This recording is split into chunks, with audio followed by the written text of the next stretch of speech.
throws it downfield. It is. Oh, it's caught!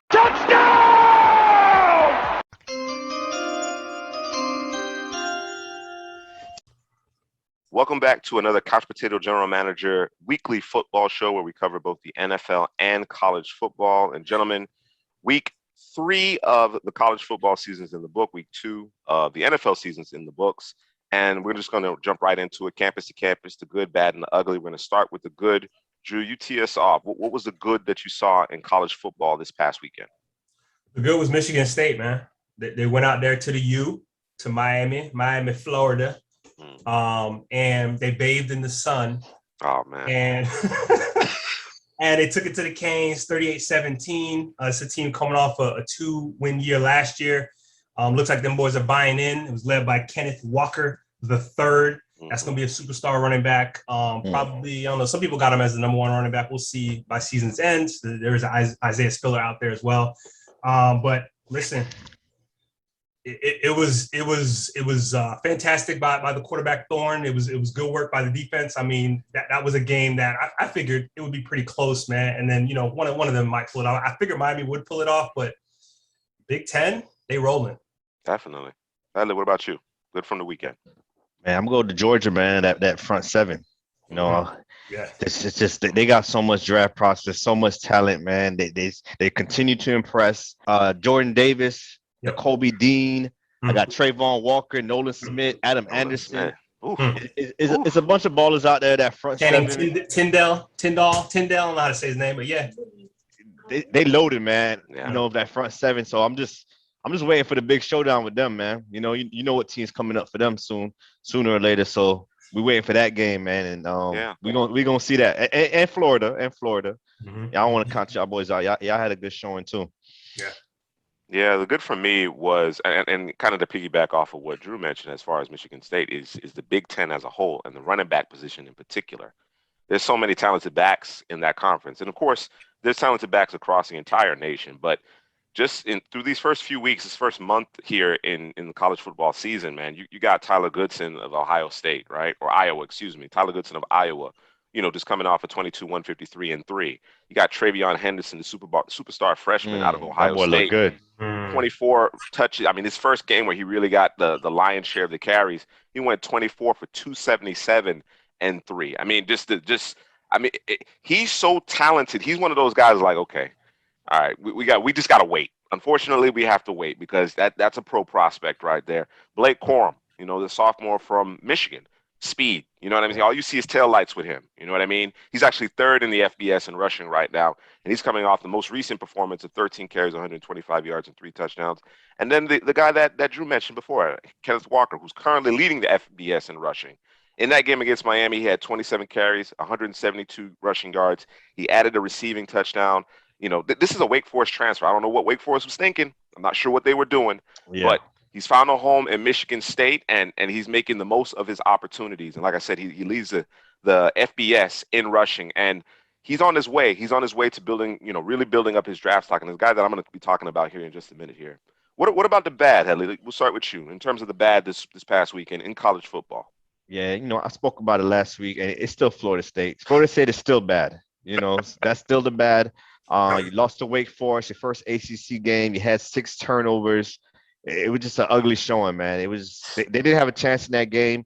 Norvell, he just needs to start a quarterback at this point, man. Stop playing ring around the rosy with the quarterbacks, man. Just to start Mackenzie Milton and play him the whole game and let's see how we do right there, man. And the defense, missing tackles and always allowing big plays, man. It's been like that for some time now. Florida State just coverages, and it's just what are you doing on defense, man? So. Yeah, you want me to tell you what broke FSU? What's that? That game against Lamar Jackson in Louisville. When FSU went to Louisville, that was it, bro. I thought it was the game against Bama. Remember when we was like when Frenchie got hurt? Francois got hurt? Yeah. Maybe. Yeah. Maybe. Yeah. But Lamar really tore us up though. So. Yeah. So my bad is going to be, I know they won and it was like a 16.5, 15.5, 14.5, depending on when you got in, how you got in terms of the Bama Gator game. I'm a Gator fan, so I'm watching that, with a close eye. Bama allowed 200 58 rushing yards. Did they? 6 yards a carry on 43 carries by the quarterback, running back, whomever was carrying that boy. Had 3 running backs and a quarterback just toting it. So you're saying they're sweet?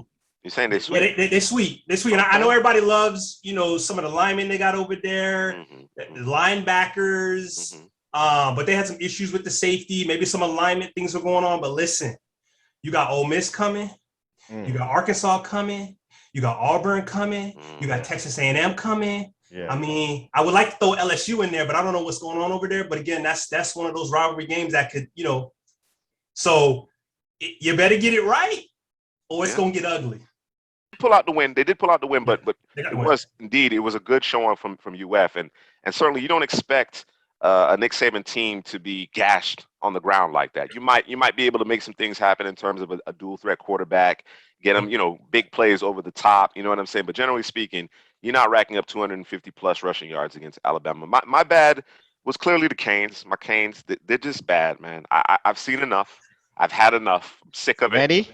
Bro, Manny Diaz. You know what? It's not even Manny Diaz, bro. It's true. It is Manny Diaz, but more so than Manny Diaz, it's the athletic director, Blake James. Right. When you continue to want to operate on the cheap, you know what I'm saying? These are the results you get, man. The landscape of college football has changed.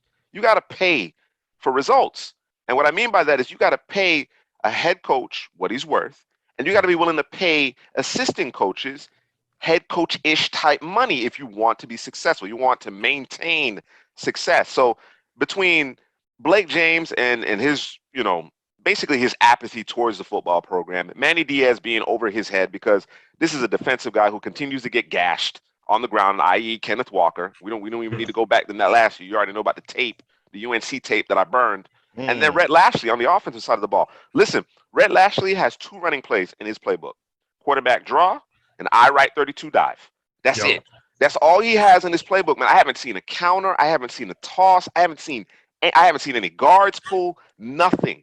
It's elementary, man. It's like Tecmo Bowl. You got like 3 plays to work with, man. Like, so it's all the way around bad. And then I'm not even getting to the players. You know what I'm saying? I think there's some guys who, upperclassmen who aren't playing up to snuff.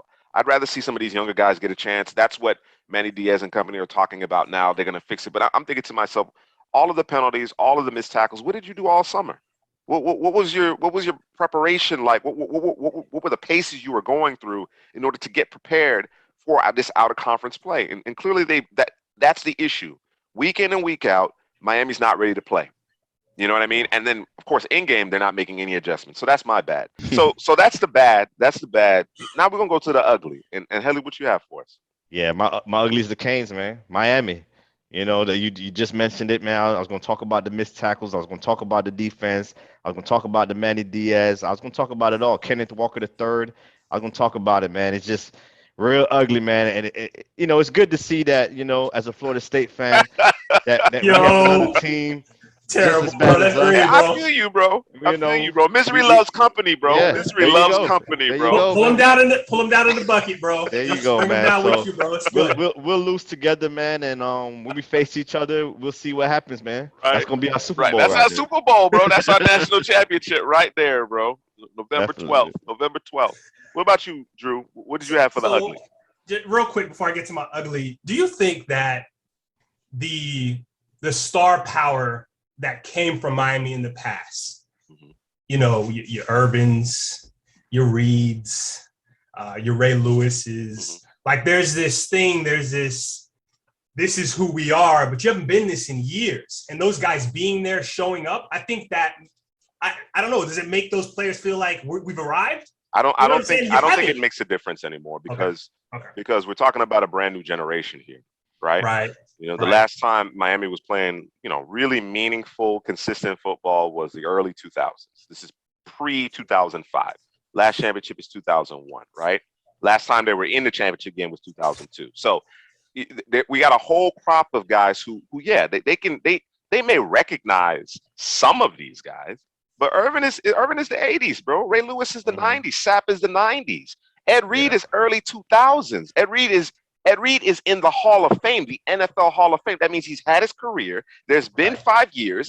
You understand what I'm saying? So So we don't have that same cachet anymore. You know what I mean? Now you would think that those guys being present would, give you something to aspire to in terms of being able to attract recruits and galvanize and maintain all that talent in South Florida. It's not doing that trick anymore. And especially now with all the transfer rules and the fact that everybody's recruiting nationally. You understand what I'm saying? You're not competing with just UF and FSU for the recruits in South Florida anymore, or Florida for that matter. You're recruiting with the entire nation. Every team in the FBS, FCS, and there are kids who are just saying, listen, first of all, whatever Miami was, I've never seen that. I've never witnessed that, right? And secondly, I want to play now, right? So I might go to a smaller school in order to get on the field sooner, so I can at least put something on film for pro scouts. No, my ugly. I'm gonna stay in the state of Florida. We're gonna talk about state. We're gonna talk about Miami, man, and we're gonna talk about the fact that it's one thing to be in the NFL and pay coaches after you fired them and GMs and different things and just hire the next set of people to come in college. Some colleges ain't got it like that. No. And we know Miami ain't got it like that. You talked about them boys being cheap, okay? Yeah, and you turn around and Florida State, I mean, you're paying two coaches right now, isn't it? Willie T.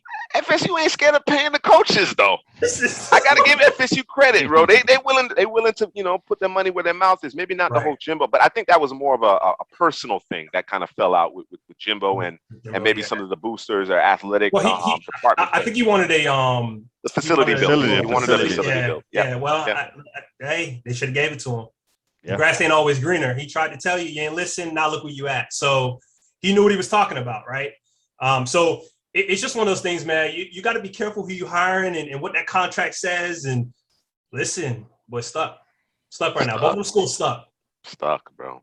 You just got to eat it for the next couple of years. Just in neutral, bro. And not even neutral, man. There's that bit in reverse, bro. Yes, in reverse. It's not full speed reverse though. The car's rolling backwards, bro. Sure. You know what I'm saying? No foot on the gas, no foot. Your foot's just flat on the floor, bro.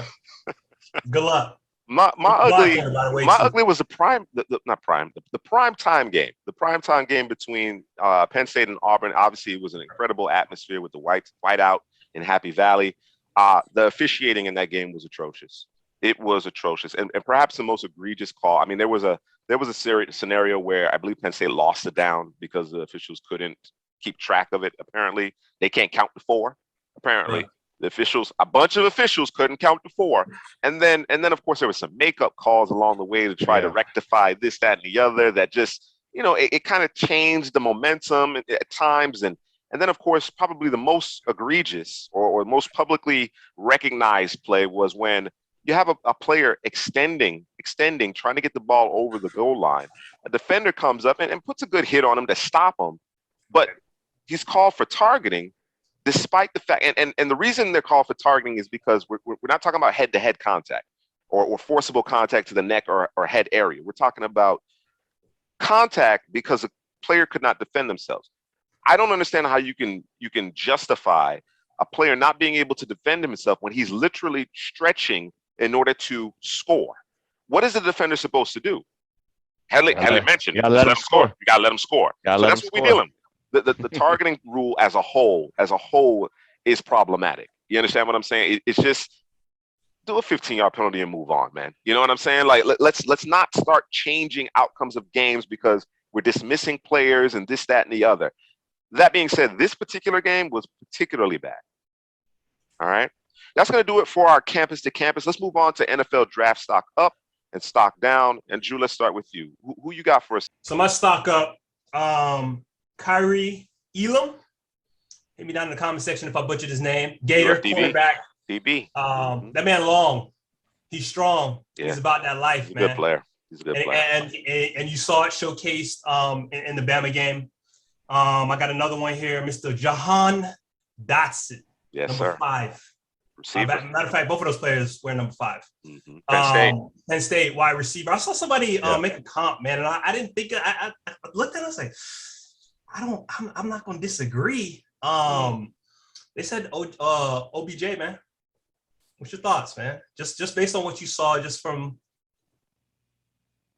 I mean, LSU OBJ, sure. Okay. New York Of Giants. course. New York Giants when he was healthy, OBJ. I don't know. Not quite. He ain't quite that I'm not bad. ready to go there yet. I don't know if I hear hear if what he's you're that saying. thick. Yeah, I hear what I you're don't know if saying he's though. that thick. No, those are two excellent prospects, and certainly their arrows are pointing up. What about you, Headley? Who you got? I'm gonna go to the Ole Miss quarterback, man, Matt Corral. This guy Ooh. is balling. His stock is definitely up. Coming into the year, he wasn't regarded as one of those top quarterback prospects, and he kind of came out of nowhere, man. I call it he's on his Joe Burrow. Joe Burrow was the same situation out of nowhere, and just took over the SEC. And Matt Corral, he had 7 TDs, 4 on the ground, 3 passing, not even 3 quarters, and under 3 quarters. You know what I'm saying? So he's putting up a lot of work. Lane Kiffin got him right, doing his thing. And in the big game against Bama is in 2 weeks. That's going to be the litmus test on, hey, if he puts up big numbers, I know you said, Bama has some weakness on the ground, but if he put up some big numbers against them, you probably could put that first round pick, man, that first pick in the draft to Matt Corral. So you might even be able to give him that Heisman, bro. Yeah, the Heisman too. Yep. Yeah, he's definitely in the conversation, and he's turning heads. I think there was a small high for him, but it could go either way. You understand what I'm saying? He was one of those prospects that could play his way into the first round or end up a mid to late day 2 pick because of inconsistency. But the way he's gotten off the start to this particular season has been phenomenal. The guy whose stock is up for me, we've talked about him already, is Kenneth Walker, the third. Again, I mentioned that he was a Wake Forest transfer. I don't know what Wake Forest was doing with him. He was lightly used there. He felt that, this transfer to Michigan State would give him an opportunity to really showcase abilities, and that's exactly what he's doing. Again, the FBS leader in rushing. He's doing it, in the passing game as well. He's demonstrated some chops from that perspective. Just cuts on top of cuts on top of cuts, man. Vertical cuts, jump cuts. He's just the footwork is so nice. There's no wasted movement. There were a couple of times where Miami had, a run blitz called, and there was a guy right in the backfield, and he just whoop, whoop, and he was out of there. You understand what I'm saying? Like it came easy to him. And then of course I love his pad level. I like the fact that he's forcing missed tackles, creating yardage after contact. In fact, in week 3, he forced 20 missed tackles. Now, I'll be honest with you. That's some bad tackling for Miami. That's not just Kenneth Walker, but you got to give him credit. You got to give him credit. You know what I mean? And then of course the next closest couple of players, running backs in the FBS in terms of forced tackles in week 3 were Jerrion Ely, interesting running back prospect out of Ole Miss with 11, and then Travion Henderson, as I mentioned, the superstar freshman for Ohio State, he had 10. So basically double the next closest guy. You know what I mean? So his stock is definitely soaring. Like I said, the footwork is what's most impressive to me, and the ability to make guys miss. I don't think we put enough emphasis on that. We talk about home run speed. We talk about the flash, as you say, the sexy, but the fact that you can consistently make guys miss, whether it be in close quarters, in between the tackles, in terms of the line of scrimmage, or in the open field, that's what makes those 5-yard runs turn into 15, 20, 25, 50-yard runs. You hit your head on the goalpost. All right. Let's move on to our triple option, and let's talk about whom our audience should be checking out this upcoming slate, this week 4 slate of the college football season. And Drew, I'm going to start with you. All right. So for this week, who I'm going to be looking out for, and who everybody needs to be looking out for, is the Marvin Leal, Texas A&M, 6'4", 291. Here's some of my notes. I'm not going to give you all of them. Give you a little tidbit what I got going on. My man's got heavy hands. Plays both sides, left or right. And for me, this is a guy, because he weighs 291, 6'4". It's a guy who can play inside, and he's powerful at the point of attack. This is a guy who's going against Arkansas this week, if I'm not mistaken. And it's big game. Big game, man. Big game. Mm-hmm. And we know Arkansas, they're making moves out here right now. So this is the guy I'm going to be looking for to do. This is a disruptor. This is a guy you probably can play in multiple schemes. But this is the guy I'm going to be looking out for, man. Yeah, I'm looking at the guy in that game too. We talked about the running backs a lot. Kenneth Walker. We talked about Breece Hall's a baller. You got Bigsby from Auburn. It's a lot of running backs. So I'm gonna check out some other running backs. Isaiah Spiller in that same game you mentioned against Arkansas. He could be the first back off the board. The talent, receiving. He's an all-purpose back.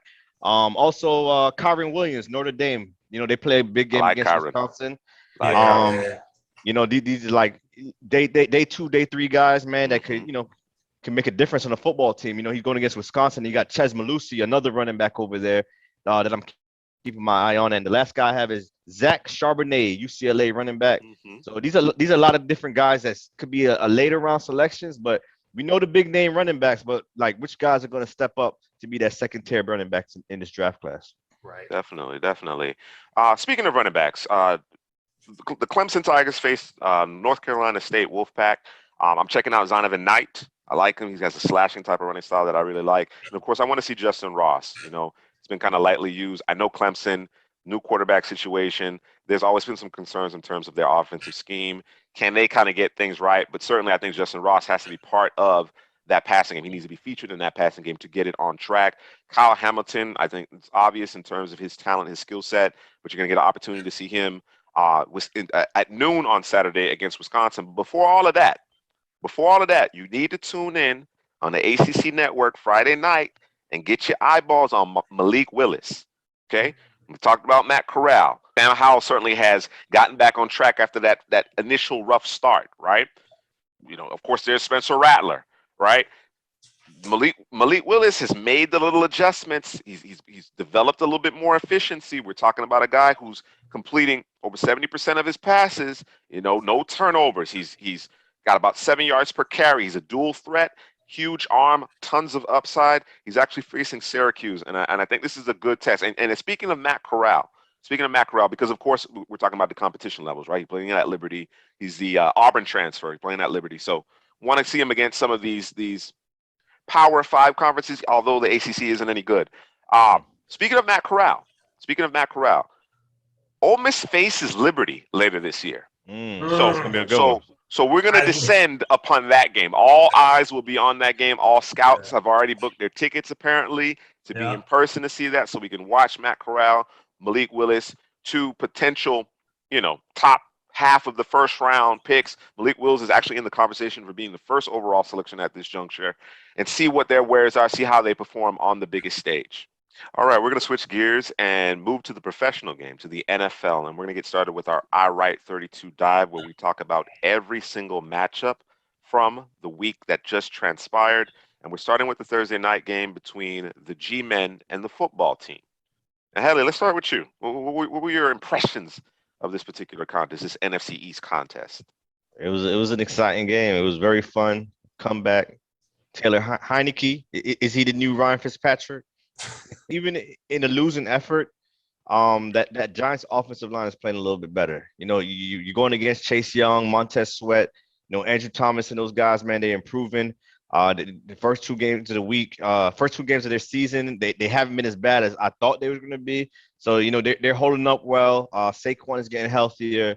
It's cutting really well. It's just, Daniel Jones, we got, turnovers and Slayton, you got to catch the ball, man. But, other than that, man, I like what I see from the Giants offensive line so far. Why do we always leave out Jonathan Allen? I don't understand. Jonathan Allen had 2 sacks in that game. Why we always leave him out, man? It ain't as sexy. Exactly. It's not as sexy. It's not he got the old school cage, you know what I'm saying, on his helmet too, with the crossbar. Yes, bro. I love it, bro. I love it, man. Yeah, he a baller. Is he out there with no gloves, bro? Is he that old school, bro? I think he might be, bro. I think he might just have some tape on the fingers, bro. He strikes me as one of those kind of guys, bro. You know what I mean? Breezy, bro. Call that breezy, bro.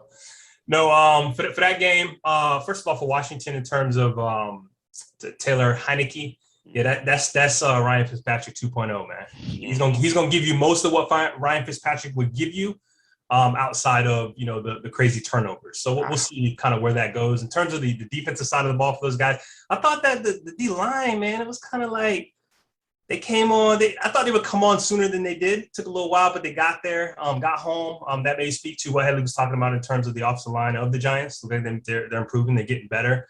And then just in terms of the Saquon, he ain't go off really. What's Yeah, they tempering. They easing him That's back. the word. Yeah, he looked better this week than he did last week. Definitely. Did you see the play though when he broke out and Chase Young was he was right there step for step? Yeah. What? Yeah. What? That's literally like the different. Predator, bro. That's like the Predator chasing you, bro. Seriously, bro. Yeah, he different, man. Telling you, man. I'm with you, Headley. This was an exciting game. It was also ugly. Yeah. It was as exciting as it was pretty ugly. You could see, yeah, that's why the Giants are 0-2, and yeah, that's why Washington is like, yeah, they got it, But yeah.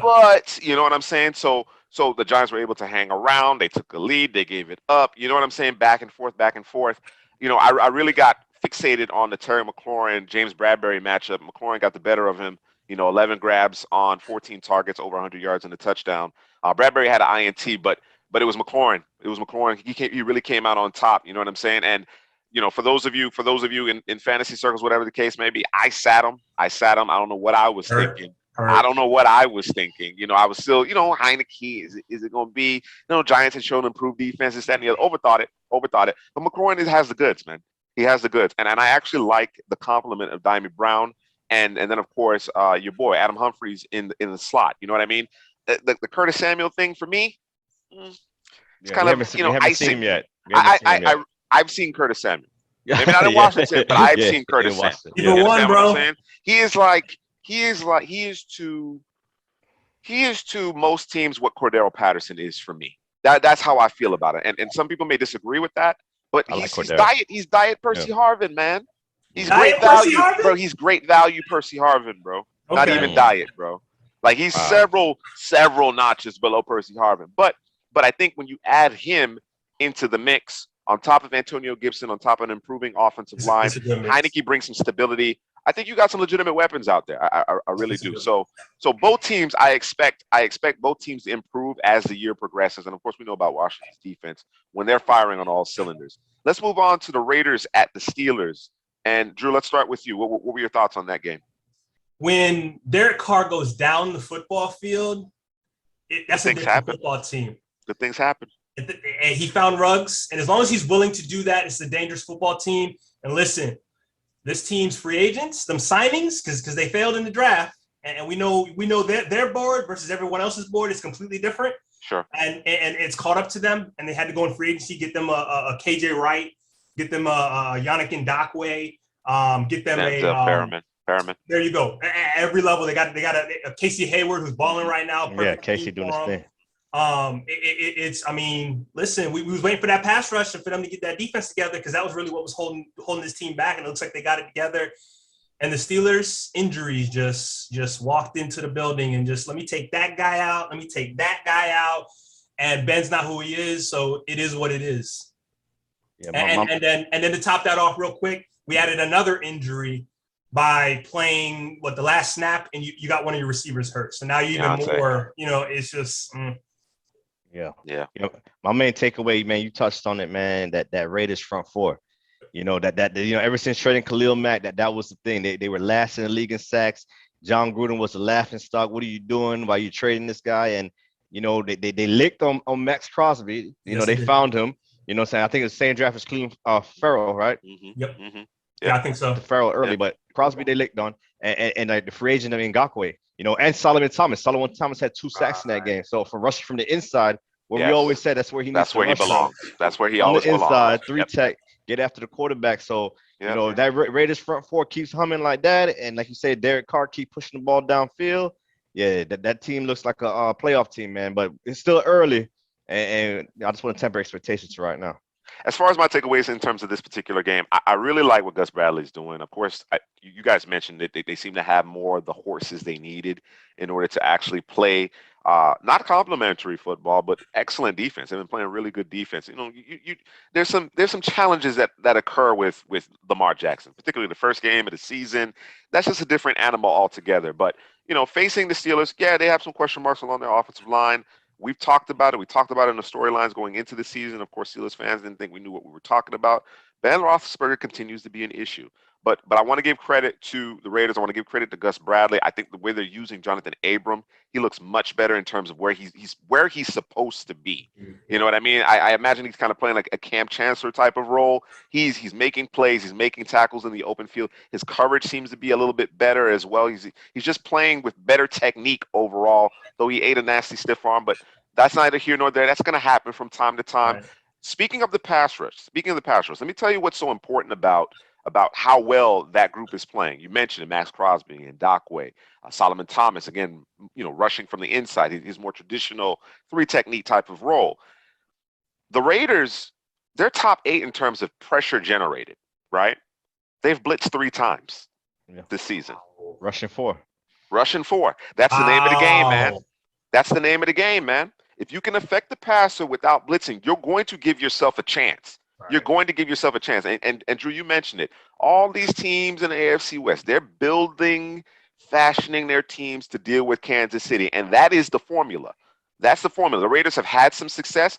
Last year, they were obviously in both games. They won one. And then, of course, like I said, Abram blew the coverage late in the other game. But they already know they can compete with this team. Now that they can actually affect the passer without having to bring additional rushers, that opens up so many more possibilities in terms of your defense and allows you to really play coverage on the back end and make it more difficult on opposing offenses. Let's slide over to the NFC, and we're going to talk about the San Francisco 49ers visiting the Philadelphia Eagles. This was a little bit of an ugly one. This was a little bit ugly one here. Helly, what were your thoughts on it? Yeah, just watching these teams I don't know what these teams are right now, man. The Eagles and the 49ers. Will the real Eagles stand up? Will the real 49ers stand up? Last week, the 49ers, they were blowing out the Lions. The Lions made a run. This game, they started slow, and it was an ugly game, man. And Jalen Hurts, you dominated the Falcons, but against a tougher defense in San Francisco, he didn't fare as well. He got loose with his legs. But, yeah, man, I just don't know who these teams are yet, so I still need to see more of these teams to figure out, are they for real or they're not? So that's my takeaway. Bro, I'm gonna piggyback off of that, bro. I watched this game twice, the condensed, version, NFL Game Pass. Thank you very much. I don't know. I don't know, bro. You don't know what to make of it. I got my pen ready, bro. I'm ready to write some notes, bro. And I'm watching the game. It's just kind of like I'm not really sure what to write down in terms of watching that game. It was just like, I don't know, bro. That's where I'm at with it. Sometimes you don't know, man. You don't know is an actual answer. It's not an answer most people want to hear, but it's a legitimate answer. I chalk it up to the youth. I chalk it up to the inexperience, whether it be the coaching or the players for that matter. Of course, Jalen Hurts, this is his full first season of starting. You understand what I'm saying? He hasn't started a full, complement of games to this point. There's a lot of youth on the perimeter. There's some moving parts or some new faces along the offensive line. Defensively, they lose Brandon Graham. I think that's huge. Because, veteran leadership is important, especially when you have veterans that are still playing at a fairly high level. That's important. So I'm not sure how they respond to that. That's going to be really interesting to watch. I really started to focus just kind of on individual play. Devontae Smith is going to be a problem. We knew this, but he's a problem. He's a problem drawing those pass interference. It didn't coalesce into actual production per se, statistical production, but you could see his impact on the game. Obviously, Quez Watkins getting a little bit more run. You could see that he has some talent to go along with Jalen Reagor. So the youth will come into play as it pertains to the Eagles from time to time. It'll rear its ugly head, but there's reason to be optimistic about that. I'm gonna chalk it up to that. As far as San Francisco is concerned, man, I'll tell you what, I watched this game twice as well. George Kittle is worth the price of admission, even when he's not catching the football. Yeah. Even when he's not catching his tenacity and his ability as a run blocker is something to behold, man. He's like an all-pro guard, the way he gets after it, man. It's really impressive to watch. Another guy that I thought that really stood out was Jimmy Ward. Jimmy Ward locked down the tight ends. You know what I'm saying? He just completely usurped that. So you got a young quarterback in Jalen Hurts. The tight end is usually your security blanket. He deleted him. Dallas Goedert was a non-factor in this game. You understand what I'm saying? So impressive performance by certain individuals. As far as the Eagles struggling, I chalk it up to some of the experience, whether it be the players or the coaches. All right, well, let's move on over to the Cleveland Browns. They hosted the Houston Texans. And Drew, we'll start with you. Your thoughts on this particular contest? Bruh. Listen, I was talking greasy about the Texans. Greasy this offseason. What is the plan? What is the plan? Question mark, exclamation point. Like, what are we doing over there? Mm-hmm. And listen, they put this thing together. It wasn't darts on the board. It wasn't darts on. It doesn't look like that. They figured it out, bro. I don't know. But listen, if Ty God get hurt, bro. Yeah. That was my takeaway. They might have gotten the Browns, bro. And now we're talking. It's a completely different conversation we having, right? David Mills comes in, and that was pretty much kind of the end of the game for the Texans because he didn't really do anything. No, Baker got banged, came back. had some strikes, and it was that was kind of the end of it. Chubb gonna do what Chubb do.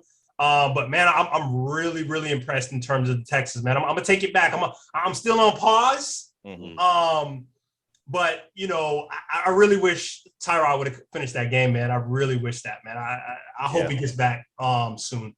Yeah. That's what I was thinking. The same thing. If Tyrod didn't get hurt at the end of that first half, it could have been an upset right there. And that brings me to my storyline: is the Browns defense? They need to play up to their talent. There's a lot of talent out there. I haven't seen Myles Garrett really have the big game yet. I've seen Clowney in the backfield, but they lost Anthony Walker, a guy on the second level that I like. He's now on the IR.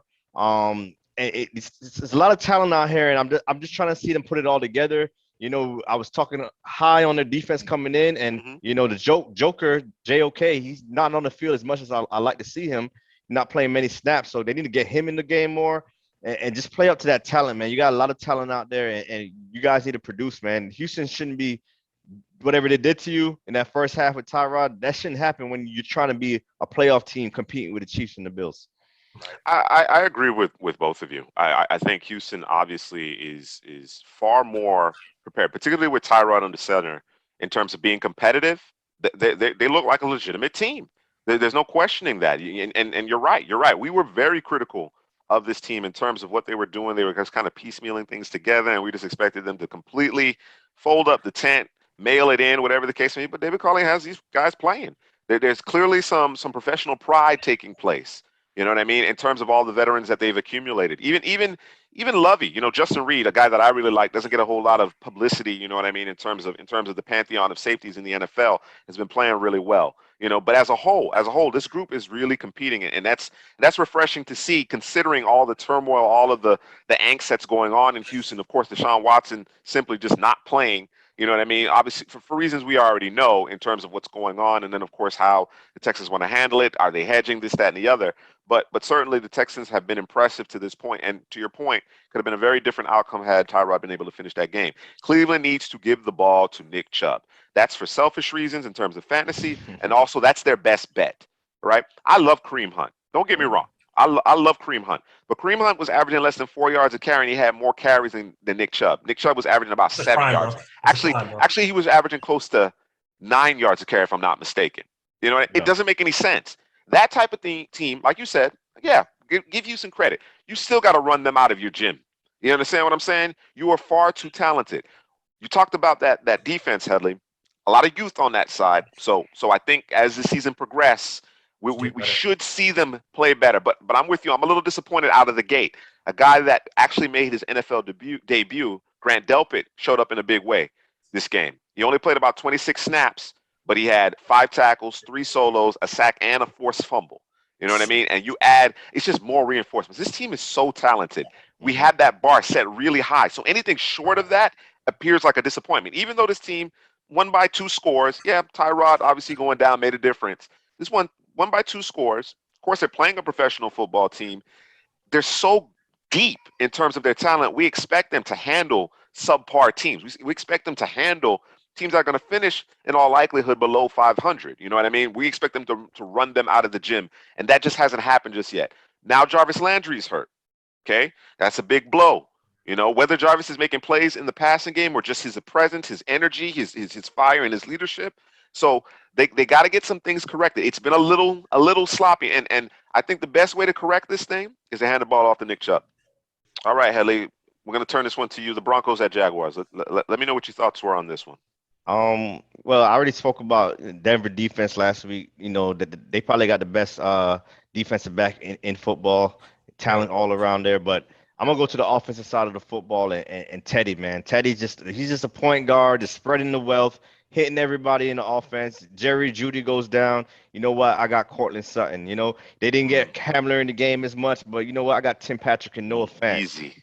So he's just spreading it around to everyone on the football field. He's just that perfect point guard, that pass first point guard. He's not gonna flash and drop 30 like Russell and get that triple double, but he's just gonna pass it to the guys that are open. And Denver's in good hands with Teddy Bridgewater. Just in terms of the Jazz, I thought they looked better. They just happen to be playing a better team, a more talented team. And just in terms of the Broncos, man, listen, Teddy's got the car syndrome, bro. He's going down the football field now because Yes. before it was kind of conservative, kind of dink and dunk. We're gonna live around the short to intermediate game, and now he's going down the field. He has the weapons. Why not?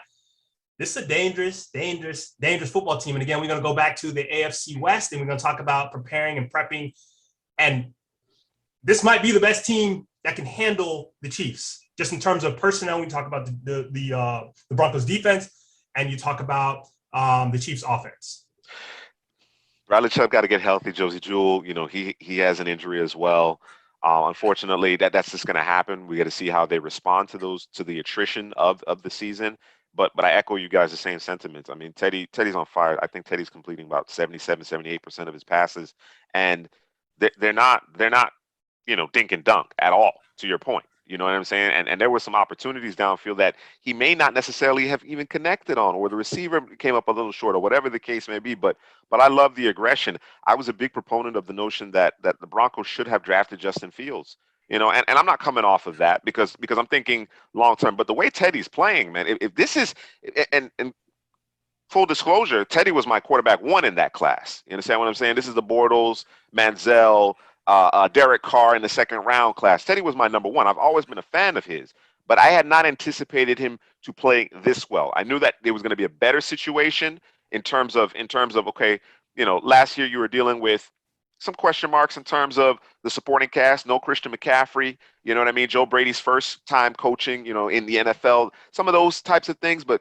I wasn't sure. I knew the weapons were in place, but I wasn't sure what this was supposed to look like. But they have to be thrilled.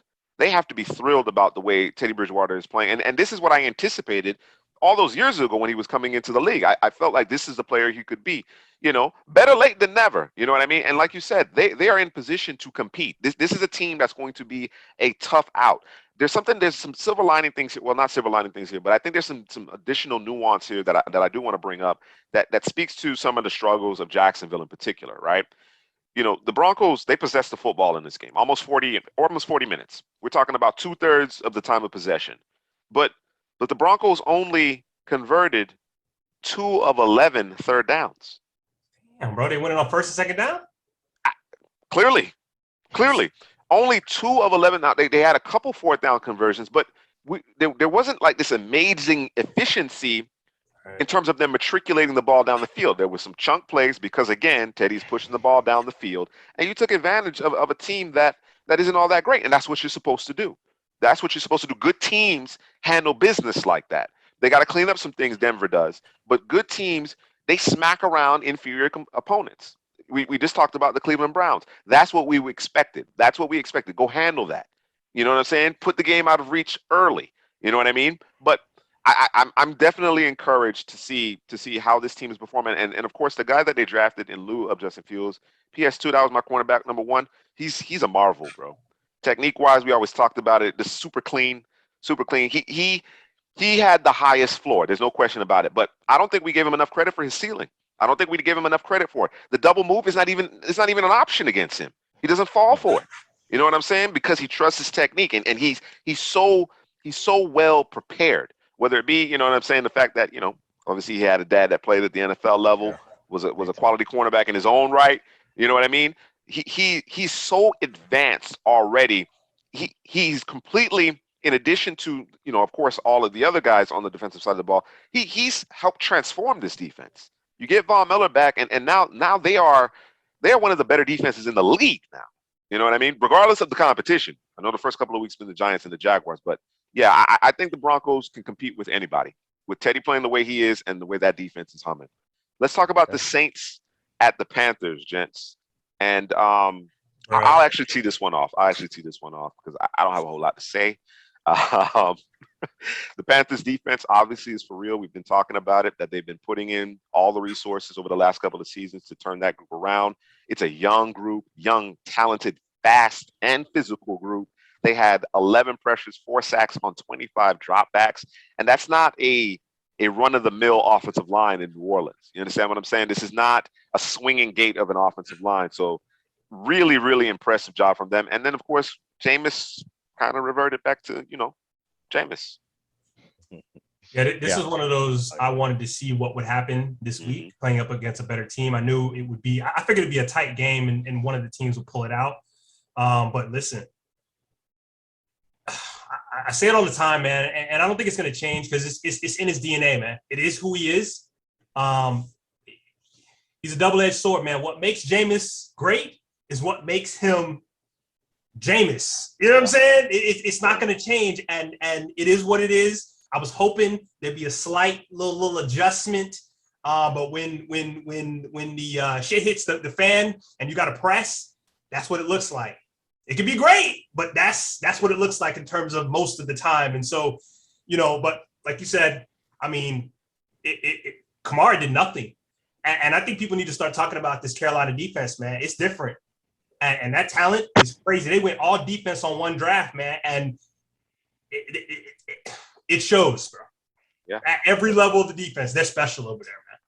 Yeah, that's what I had too, man. The defense, we speak about it week in and week out, but it just continues to impress, man. And it's a new player every week, man. Brian Burns balled this week, but another guy I saw flashing was Hassan Reddick.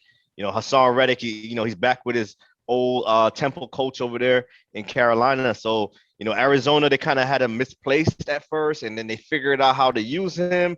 And then they didn't resign him, you know what I'm saying? And Carolina, one man's trash is another man's treasure. And Reddick with Brian Burns on the edge, man, it's just really nasty. Derek Brown. I could go on and on, man. Your boy J.C. Horn got his first pick. Another son of a former football player. These corners, Sertan, Ashanti, J.C. Horn, lineage, all of them, bro. Yeah, they all ball. Daddy's did them right, bro. Daddy's taught them, bro. They absolutely. Got it, all right. But before you move on, real quick, they did have 6, 7, 8, 10 coaches out too, and I think it was all on the offensive side. That's of the ball. That's a good point. I don't know if that affected. I'd assume it did. No, I would say so. We're talking about a quarterback, in his second start with the team. You know what I'm saying? I think that's fair. I certainly think that's fair. The Rams at the Colts, gents. I got 2 points to make. I'm sure you guys are gonna touch on it, so I'm gonna just hit it real quick. You know what I'm saying? Carson Wentz, man, this guy just does too much. He does too much, man. And the next thing, and not in a good way either. I got to preface clarify that one. But and Cooper Kupp, like, why is he always wide open? Bro, that's the question I had. That was my point, bro. Wide. Like, there's nobody even around him. Never. All right, man. You got to take it away from there, man. But those are two things I saw in that game. I don't know if I tweeted it, if I sent it in a text. I don't know. I'll be sending so much stuff. I forget why. You sent it to us because I know where you're going. You sent it to us.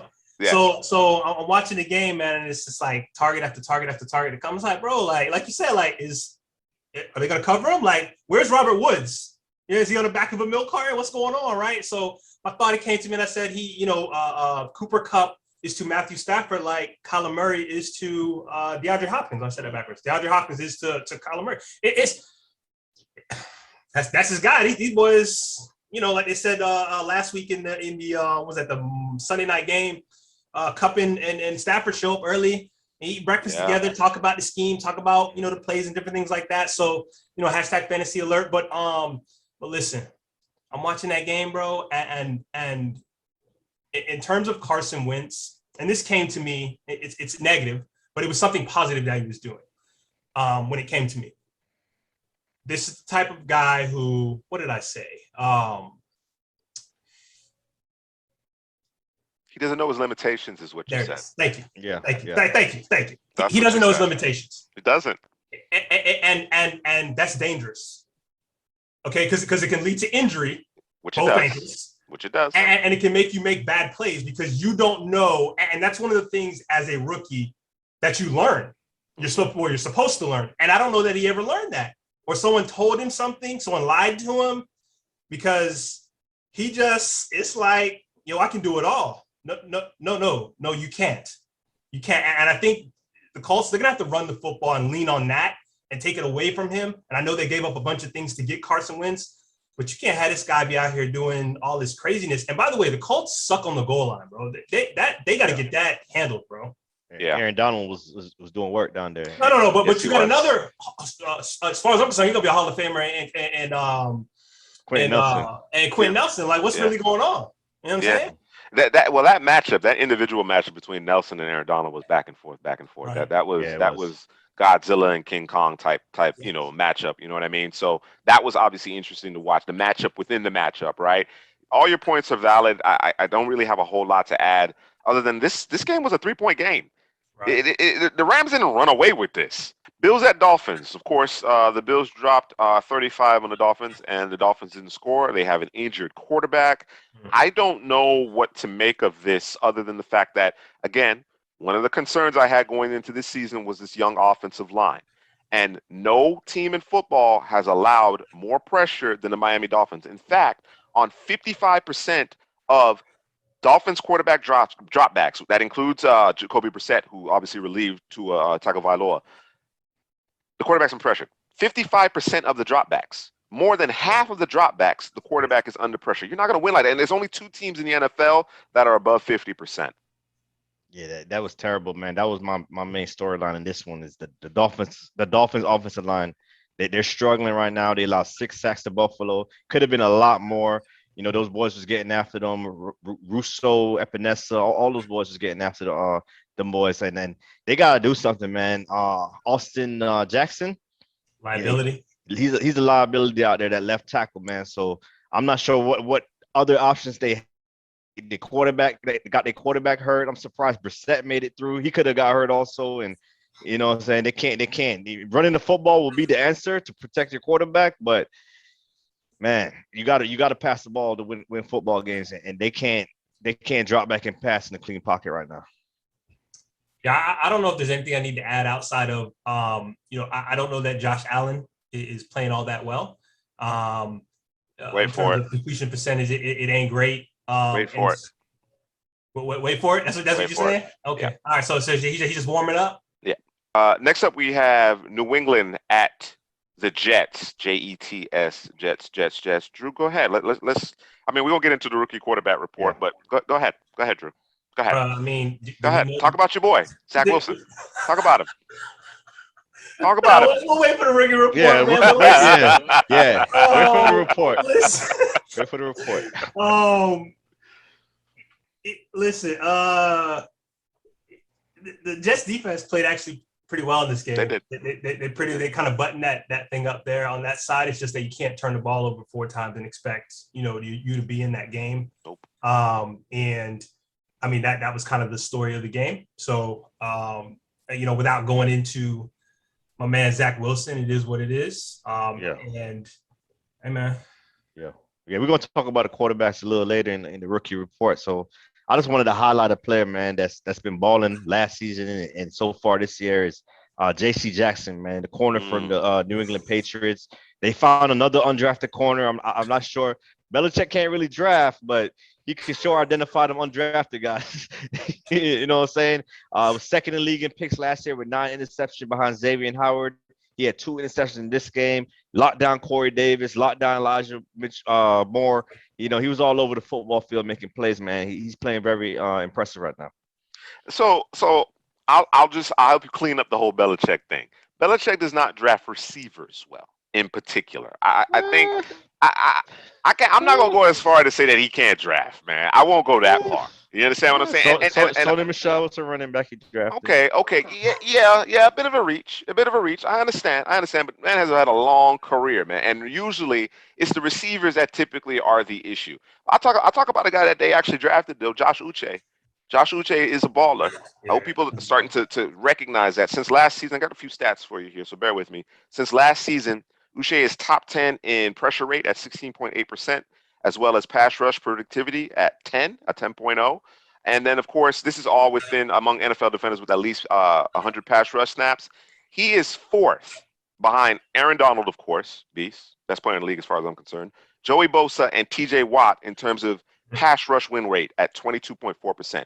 So the Patriots can affect the passer. You see what they've done with Matt Judon. Of course, that was a big question. Why are we paying Matt Judon all this money? Clearly, he's worth it. Absolutely, because Belichick understands scouting professionals. We can talk about his drafting, but he can scout professionals, right? And he knew exactly what he was getting in Matt Judon. So now you pair Judon with Uche. I mentioned Christian Barrymore. Got some talent, J.C. Jackson on the back end. Dante Hightower is back in the mix. this is a formidable defense. And then, of course, I love what they do along the offensive line. The Jets, of course, they're going through the bumps and bruises, man. They're going through the bumps and bruises. And I agree with you, Drew. They did play much better as far as defense is concerned. They just need more horses. And in terms of the back seven, and I think they'll be okay. Of course, not having Carl Lawson hurts this season. All right, next up in our I Write 32 Dive recap, we have the Bengals at the Chicago Bears, and I was gonna start off with this, but I'm gonna save it because this one is near and dear to me. So Drew, start us off. I'm gonna start off with Mixon. Okay. Joe. Mixon, nice, bro. Oh yeah. Mixon been nice though. Yeah, I know he's been nice, but Exactly. I'm paying a little bit more attention to the Bengals this year. Not that I'm expecting big things. I'm watching them more closely than I have in the past, trying to see Burrow, do Burrow things.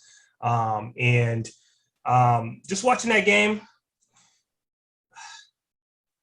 Turnovers are the name of the game, man, when you lose. Yes. And you can't do what was done. It's unfortunate. They probably should have won that game, to be honest with you.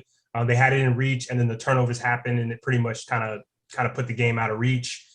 And there's defenses on them boys. That D-line, bro. I'm not gonna say that the Bengals O-line was bad that game, but the Bears D-line showed up. I'll say that.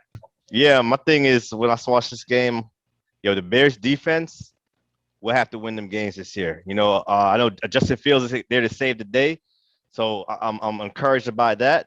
But when I watch this game, man, I was like, this is the Bears defense that need to step up week in and week out for them to get back to the playoffs.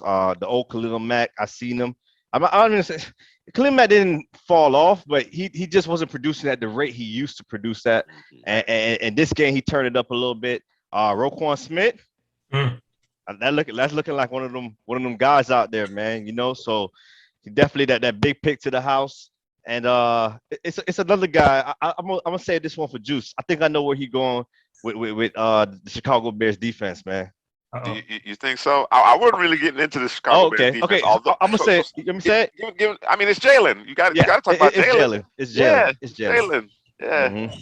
Yeah. No, Jalen Johnson. Like I said, I mentioned it on Twitter today. I was a big proponent of his when in this last draft class. I thought he was a first round corner.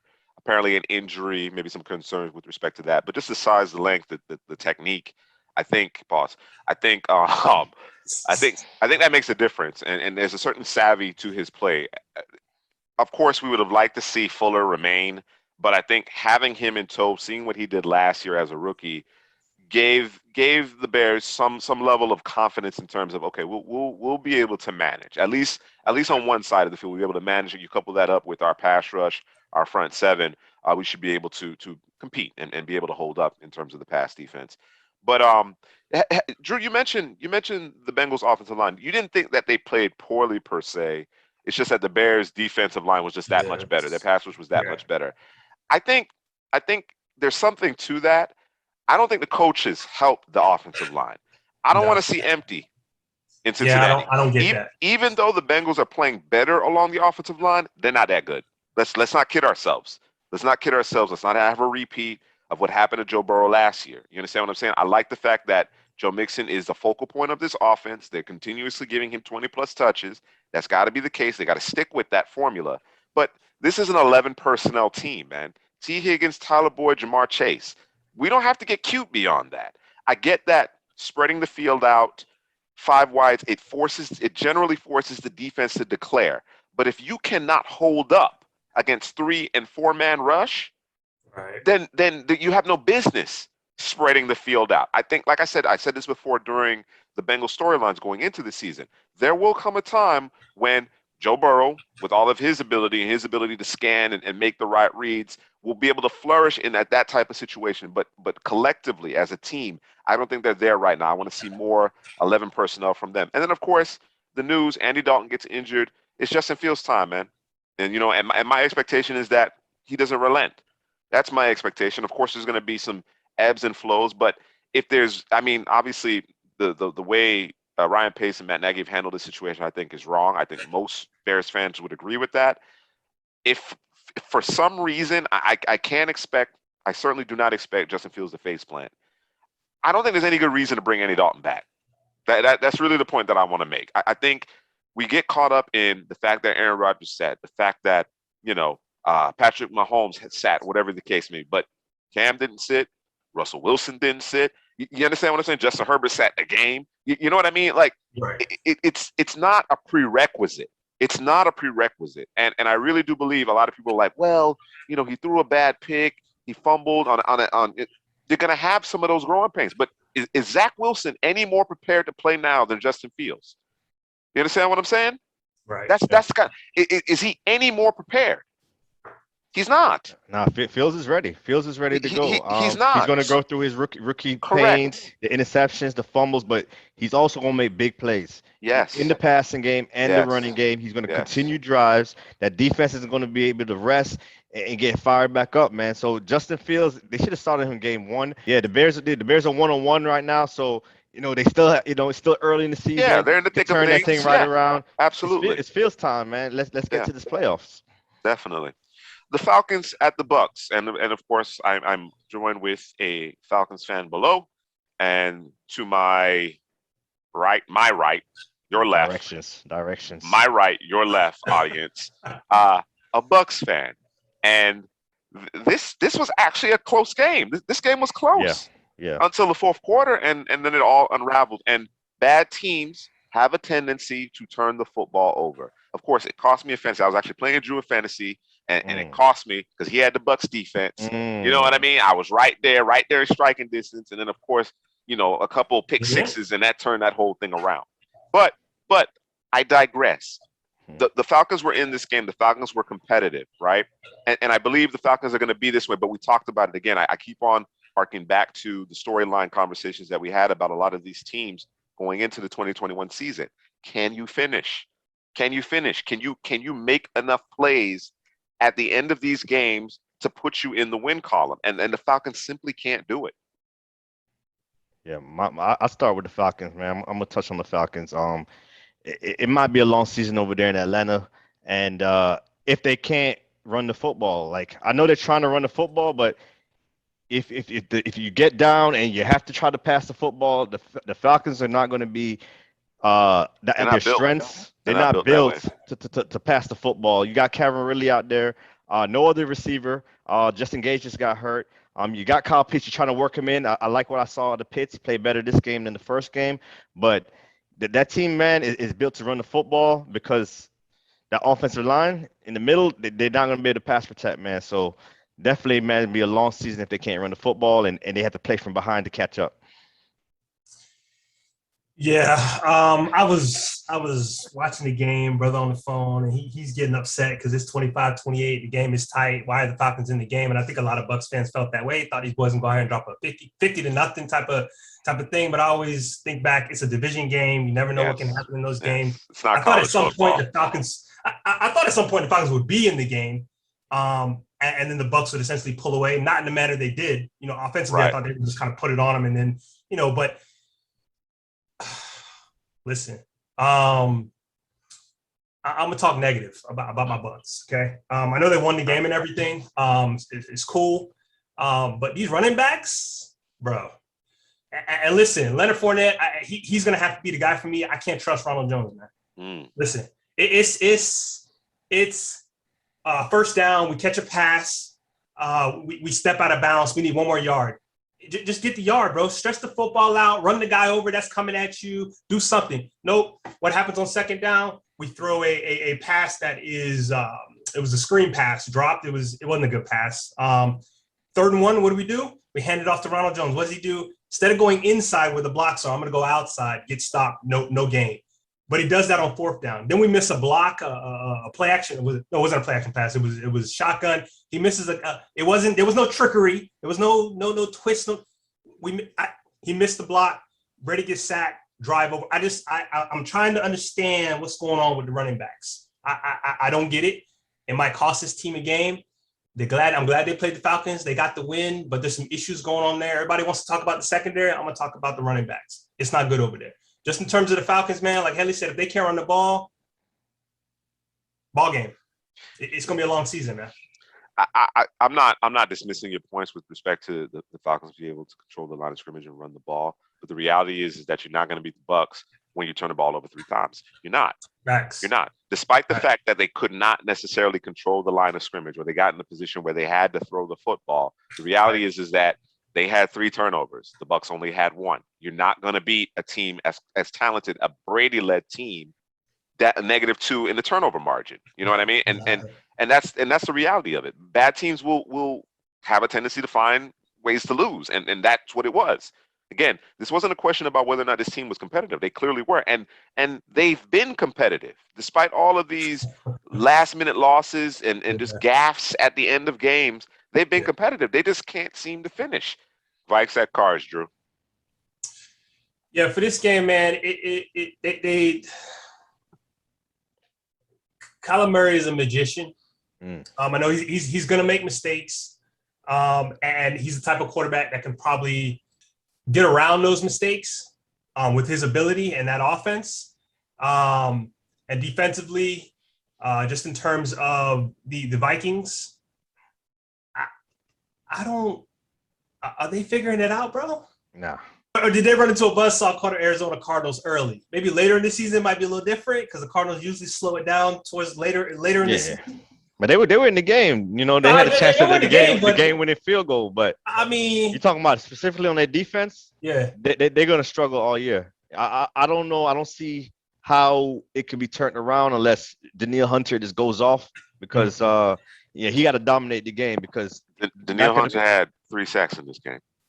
It don't matter. Enough? It don't matter. That it don't matter. That it don't matter. It don't matter, man. They're not good enough. They're not good enough on the back end. They're just simply not good enough on the back end. Definitely. And that brings me my storyline. The Vikings offense, they're gonna put up numbers this year. You know, it's gonna be a lot of these kind of games, and Kirk Cousins, you know, at the end of the year, that stat line gonna look pretty. You know, they're gonna be like, yo, Kirk Cousins, he put up these numbers. But they're not going to win football games, man, because of that defense. You know, that's where I'm at with the Vikings. Zimmer, I like Zimmer, but that's supposed to be his baby, the defense. But especially the secondary. Especially the secondary. Yeah. I don't know, man. They all got to go, man. Everybody, the whole coaching staff, everybody, they all got to go, man. Reset in Minnesota. I got a question about Kyler Murray. I do want to point out that the kicking game, the special teams aspect of the Vikings continues to be a thorn in their side. It continues to cost them football games, cost them wins. Is there anything that Patrick Mahomes does that Kyler Murray can't do? I just think I don't think so. I think Kyler Murray has a very similar skill set, especially outside the pocket. It's just that we've seen it more consistently with Mahomes. I agree. No debate there. No debate there. But just talent level, everything you do, and Kyler got an extra gear that Mahomes don't have. So yeah. I think despite the fact that they've added Rondell Moore, Christian Kirk looks good in his role. Obviously, Hopkins is receiver 1 as far as I'm concerned. They've improved along the offensive line. I still think Cliff Kingsbury, he's not the guy to completely unlock Murray. You know what I mean? You mentioned that Murray's a magician.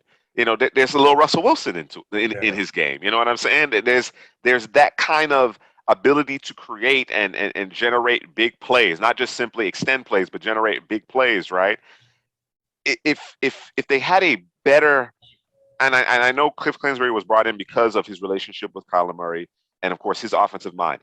I still have reservations about him. When you continue to line up DeAndre Hopkins on the left side of the formation time and time again, eventually, all that running around, all that trying to create, and you're giving it yardage, you're trying to do too much, you're throwing the ball late across the middle because that's where your mistakes come into play. That catches up with you. And like you said, this team had last year, they demonstrated that they came out of the gates fast, and then they tapered off. What's going to be the difference this year? It's Titans Seahawks, Drew, because Hadley ain't prepared.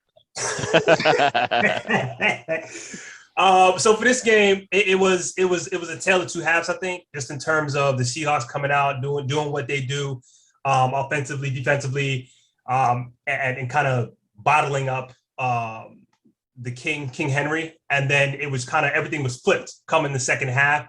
And listen, I don't know if anybody watched Yu-Gi-Oh! But they activated the trap card in King Henry. The trap, I don't know, what did I call it? Did I call it something? The Henry card. They activated it. And he showed up in the second half and in overtime, and it was kind of night for those guys. Yeah, man. I thought the Titans might have, not I wouldn't say saved your season. It's 17 games, but this is a game they really needed. It's still early, but this is a game they really needed to win after last week's performance. So, bouncing back is good to get that win. Derrick Henry saved the day. But I'm gonna talk about on the other side. I know they lost, but Russell Wilson to Tyler Lockett, man, it's just so beautiful. It's just so beautiful watching, man. It's just Russell Wilson just throws the ball up, that the perfect arc, and Tyler Lockett, he has to practice over the shoulder catching, man. He's the best in the NFL at it, man. It's the level of difficulty is so hard, and yet they still complete the passes, man. It's just time in and time out. It's just level of difficulty, and it just looks easy for them. Yeah, I agree with you both. Your point regarding the tale of two halves, man. It's got to suck, bro. It's got to suck having to tackle Derrick Henry play after play after play after play, and then of course you do a good job for 2 quarters. And then you realize you got another 30 minutes of Derrick Henry just running into your face. There's a commercial out, right? That captures him perfectly. It's just Henry. You know what I'm saying? Like it's too much after a certain amount of time. They talked about, Bobby Wagner, I think, had like 20 tackles in this game, was everywhere. But some of those tackles started to occur 8, 9, and 10 yards downfield. You know what I mean? Because you have a guy, you have a true workhorse that you can turn around to and lean on. The Titans have 2 things that they really need to address. They got to do a better job protecting their quarterback, all right? And in coupling with that, they need to catch the football. But certainly they need to improve in terms of protecting the quarterback. That reared its ugly head in the first game against the Cardinals. Chandler Jones had 5 sacks. So Tannehill is getting hit entirely too much. And not unlike the Colts, there are too many breakdowns in the secondary, man. I get it. The moon ball, the new improved Jeff Blake. You know what I'm saying? Where Jeff Blake used to throw that ball with such an arc that it was out of the TV frame and it just dropped into the receivers. I mean, that's how pretty it is from Russell to Lockett. You know what I mean? But you cannot have those breakdowns. You cannot have gaffes. You have to make the opposition earn it. You understand what I'm saying? And that's the difference. That seems to be the difference. They're going to compete. In all likelihood, they'll have a playoff spot considering the division that they play in. But are you going to be able to beat those better teams when you keep on having those mental breakdowns? You're not. It's ultimately going to come to bite you, despite the fact you have a closer like Derrick Henry. What ultimately played out kind of like a home game for the Cowboys at SoFi Stadium. Dallas facing the Chargers, the Los Angeles Chargers. What are your thoughts on that game? The Chargers, man. The Bolt, man. Come on. They went back. They reverted back to the Chargers. We thought week 1 it was like, okay, they might turn in the corner. They're good. And this game, man, 12 penalties, 199 yards, 2 TDs called back. It was just like you can't win football games like that, man. And Herbert, man, talk about an arm. Like what this guy is doing so effortlessly. And the Chargers don't even want to run the football. They know Herbert's going to get it to Mike Williams, Keenan Allen, and it's just. But you can't have all those penalties, and they let Dallas off the hook. The Chargers should be 2-0 right now, but they reverted back to the old Chargers. What I can say, I'm gonna go on Dallas's side. I'm going on that defensive side, and I'm gonna give them a little forearm tap, little fist bump. Like Parsons, boy. Listen. So when we did the draft profile on him, man, what did we say? We said he probably should be rushing the passer. That's probably his home. Yes. It's probably not going to be the case, but that's probably his home. He lived at home.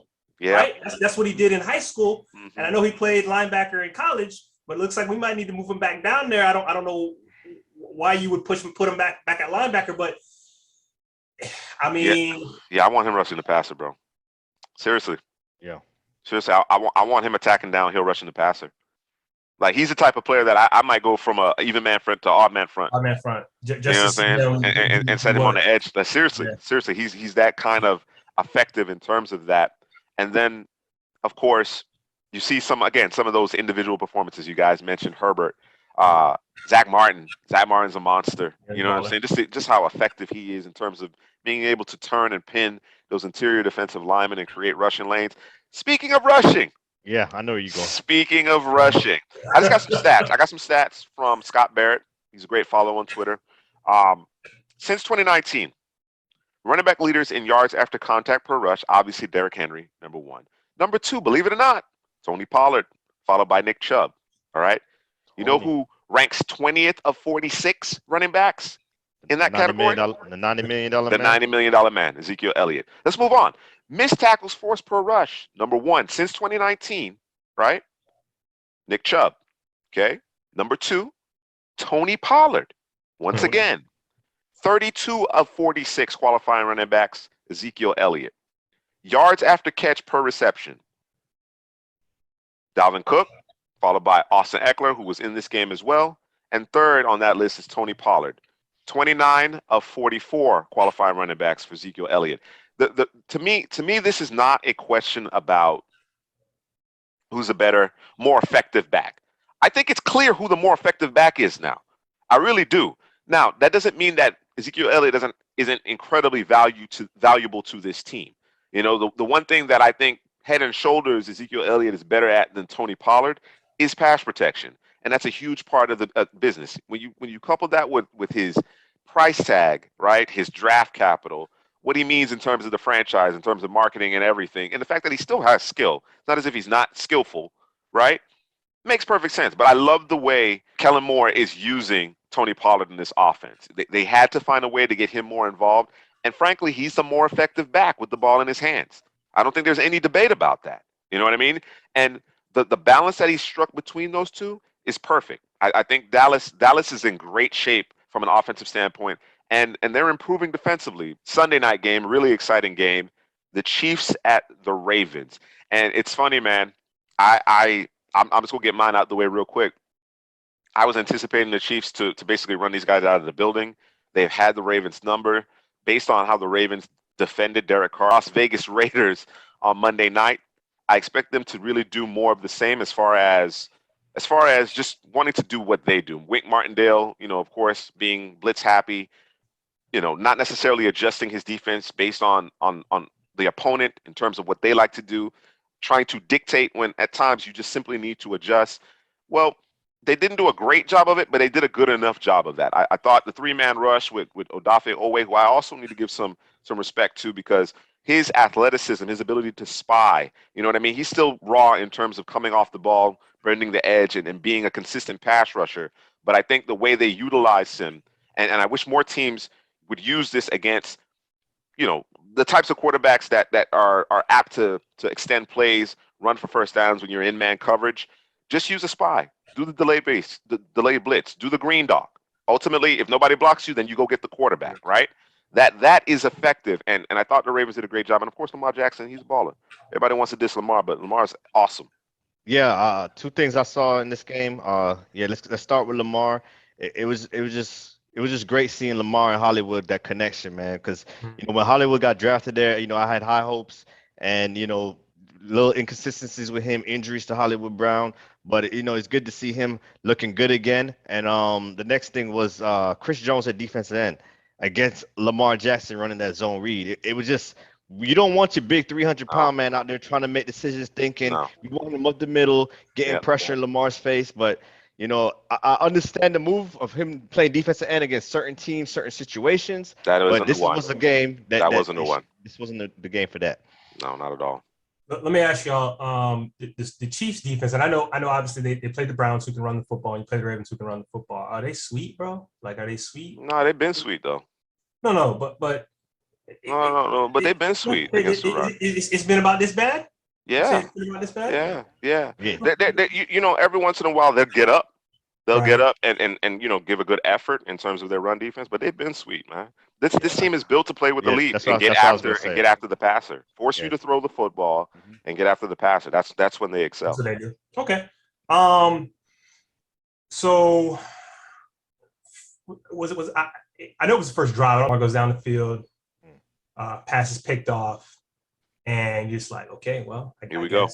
Here we go. They might as well have just, deferred if they could. I don't know who won the toss, but they were able to come back and keep pace with the one things you have to do when you're playing the Chiefs is keep pace. They were able to keep pace and got their turnover and did what they had to do with that turnover. And listen, They didn't bang their head against the wall and continue to attempt to do what they do. Because we were talking about it, before the game, a couple days before the game, day of game. What will the Ravens do? There was a stat someone had put on Twitter. It was like Patrick Mahomes against the Ravens defense was like almost 1,000 yards in the 3 games that he's played them, and 6 touchdowns, no picks. Yeah. I don't know. It can't get any clearer than that. How bad your defense is played or whatever you're doing, it's not working. Engage 8. Just entirely too much zero blitz, man. Yes. We've talked about it. There's that's a formula. The team to do that with, bro. There's a formula. No. Correct. There's a formula. Not every team can actually execute said formula, right? But there is a blueprint to a certain degree in terms of how you have to approach this team. You're going to give up some. They're too talented. They're too good offensively. You're going to give up some, generally speaking, right? But you have to mitigate that. The fact that Wink Martindale was consistent for the most part. Of course, the one time he did go zero blitz, they gave up a touchdown. But he was fairly consistent in terms of playing too deep. They took away Tyreek Hill. That's a win. Right. That's a win. That allows you to stay in the game. And here's the thing about the Chiefs. The Chiefs, Andy Reid in particular, in conjunction with Patrick Mahomes, they are not patient. No, they're not. They want to get up and down the field. When you force them to have to be patient, it's not as if they can't, but that's not what they want to do. Right? They don't want to take what the defense gives us. They want to be able to just, pull your heart out, basically. You know what I mean? So if you can slow them down, make them kind of dictate them to a little bit more based on your coverage, based on playing a little bit more conservative, right? You can stay in the game and position yourself to have an opportunity late, because again, this is not a team that's going to get blown out. They're too explosive offensively. They're too talented, and they have too much. They're playing with too much confidence. They believe they can always come back. They're always going to be in the game. So it truly comes down to understanding you got to neutralize Tyreek Hill or Travis Kelce, ideally both of them, but you got to take away one of them, right? And then you just simply have to make enough. I say simply, it's not that easy. But you have to make enough plays at the end of the game in order to come out on top. That's really the recipe when playing the Chiefs. All right. And the last game, the Monday night game, the Lions at the Packers. Again, the tale of two halves in this one. The Lions looked really good, really sharp. Jared Goff in particular looked really sharp in the first half. Packers, they looked okay, decent. And then, of course, the wheels fell off. Helly, what were your thoughts on this particular game? With Aaron Rodgers and Devontae Adams on the football team in Green Bay, I think Aaron Jones is the engine to this offense. When he gets off, good things happens for the Packers.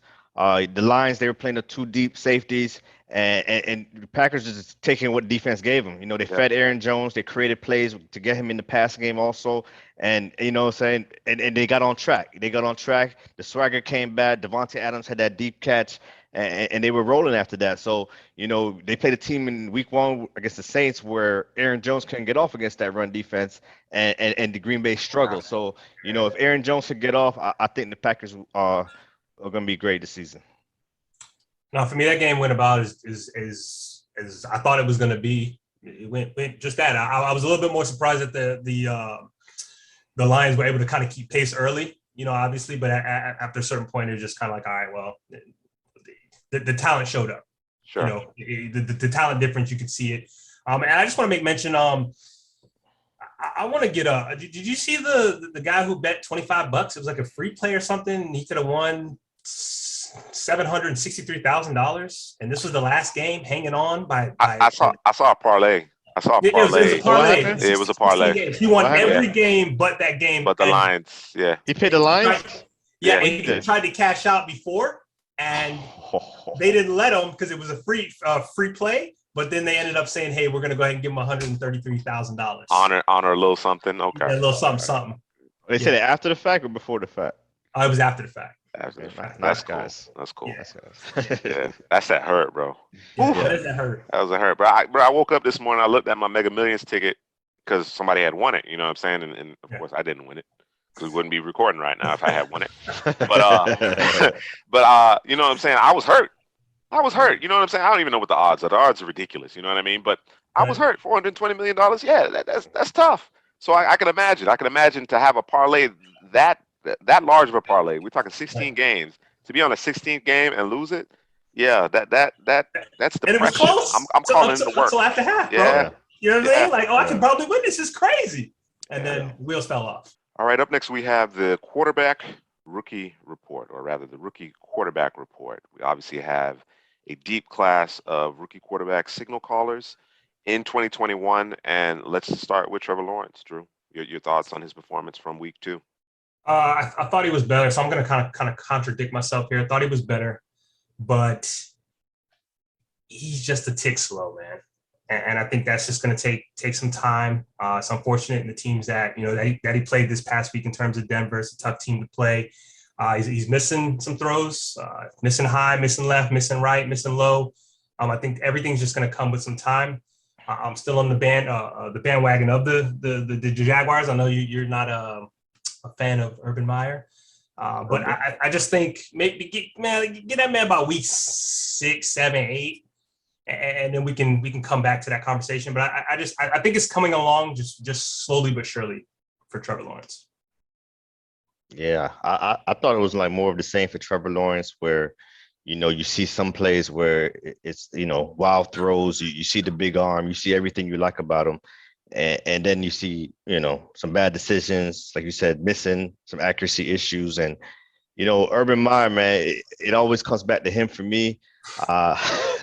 I don't think your boy Lawrence is going to be set up for success with Urban Meyer. Urban's like, he's not even doing things, Lawrence is kind of familiar with Clemson. I don't know, man. I know he wants him to learn the NFL way, but sometimes you got to sprinkle a little something in to make it easy for him, things that he knows, and then, come with other things in your playbook also. Your young signal caller needs to see success. You know what I mean? The days of guys coming from a triple option attack in college football and being dropped into a West Coast offense, it's not that anymore. Guys are throwing the ball more at the collegiate level as it is. But some of the prototypical concepts, the types of defenses you see, and it's generally you don't necessarily, what you see pre-snap is not what you see post-snap. I think that's probably the biggest leap. It's less about offensive principles and understanding what the defense is trying to do. It helps to have a quality system. It helps to have a creative play caller who understands your strengths and can scheme certain things up. And the reality is that they don't have that in Darrell Bevell. And certainly Urban Meyer hasn't been that guy in quite some time. He's more of a CEO. He's a recruiter. Urban Meyer's been proven to be an excellent recruiter. He had a system that worked very well at the collegiate level. Right now, we're still not sure what any of it's supposed to look like. They're still kind of testing and prodding and this, that, and the other. And that's going to be reflective in Lawrence's performance. You're going to have peaks and valleys. So, I thought, if you're comparing from 1 week to the next, I don't think there was a whole lot difference. Drew mentioned that he thought he actually played a little bit better. I'm not sure that I saw a significant difference in terms of his play. Certainly, if you're just looking at the box score, you're probably like, this definitely wasn't better. But in terms of, I keep on going back to this. I keep on harping on this as it pertains to Trevor Lawrence. To me, it's about progression, and of course, you do not want to undermine the young man's confidence. Confidence is a hell of a drug, as Drew has a tendency to say, right? It's true. It's true. You do not want it to be so bad, right, that he becomes shell shocked. He starts regressing. What strides he does make, he then regresses to the means. Yes, there's going to be peaks and valleys, as I mentioned, but we don't want to get to the point where there's no gusto, there's no juice out of Trevor Lawrence. He's kind of a shell of himself. He's just kind of going through the motion. I'd like to see them run the football a little bit more. You know what I mean? I get it that their offensive line isn't necessarily displacing folks, but take a little pressure off of him. Take a little pressure off of him. If your top receiver, Marvin, I don't know what Urban Meyer's his problem is with DJ Chark. I don't know if it's DJ Chark. I don't know if it's just, it's difficult for me to say. It's difficult for me to say for a guy, again, who had been out of coaching, to come up a level to then start saying, well, such and such is not physical enough, this, that, and the other. Figure out what you have. Understand what your strengths are, and then play to them. You know what I mean? Success is important. We're not expecting the Jaguars to compete for a playoff position, obviously, but success, game to game, in game, stringing good drives together, converting on third downs, manageable third downs. All of that's important. It can't be third and long all the time. That's not going to generate any confidence for your quarterback, and your quarterback will press. He'll start to press. You'll start to make additional mistakes. You know what I mean? Which ultimately chips away at that confidence. So, yeah, it's going to be a tough slate. It's going to be a rough season. It's going to be a rough season. At the end of the day, what will ultimately determine whether or not this was a success is if his confidence is still intact and we see more good than bad as the season progresses. And that's not just the quarterback, that's the coaching and the supporting cast as well. Let's get into Zach Wilson. And Drew, you have the floor. Oh man. Yeah, I had to give you the floor. Hold on. It's your guy. Yeah, it wasn't good, man. I don't know that it gets any worse than this game here. I know he threw 4 picks. I mean, at one point I think he was like 4 for 11. Oh no, excuse me, 4 for 11. He was like, yeah, I think it was 4 for 11 for like 57 yards, and obviously 7 of those. What's that? Doing my math here. 4 of the 7 incompletions were picks. So. And one of them wasn't his fault, but he was pressing hard. He was trying to win the game in one play every time. And you can't do that. You play in New England who, they eat rookie quarterbacks for breakfast. Your offensive line is not intact. I don't think that they ran the football enough for me and my liking to protect their young quarterback, to kind of take it out of his hand, not completely take it out of his hands, but just, hey man, relax. We're in the game because I think he's playing well. Yeah. You just have to stop with the crazy plays. And he just kept kind of trying to force it. And this is one of those games where you look at it. This is not a tape you burn because it wasn't that bad, but this is one you look back and you say, hey man, we were in this game and you lost us this game due to your inability to just kind of take what they were giving you. It's okay to throw it to your safety valve or throw it underneath and take what they were giving you. Just like on the flip side, Mac Jones was doing that. Exactly. Yeah. That's exactly what I saw too, man. You kind of could put Mac Jones and Zach Wilson together in this conversation because you saw the opposite on the other side of the football. Mac Jones, he kind of dinked and dunked down the field, took what the defense gave him, didn't make the big mistakes, where Zach Wilson was kind of trying to force the ball downfield. And I get it, man. He's trying to play hero, but you were in the ball game. But and you just needed to take what the defense gave you. Michael Carter, the running game, the running backs are looking pretty decent. I saw Michael Carter breaking some run, Todd Johnson. So, just not turn the ball over 4 times. And I know one of them wasn't on his fault, but, a lot of them were just because he was trying to force the football down the field. How much stock do you put into the fact that obviously Zach Wilson, coming from BYU, he was the engine of the offense, right? It was oftentimes Zach Wilson having to create in order to obviously generate offense. Not to say that they didn't have a decent supporting cast in BYU, but that was kind of the penchant. It was the brilliant throw from Zach Wilson, right? Whereas Mac Jones was just, being that point guard, being that quintessential point guard and distributing the football.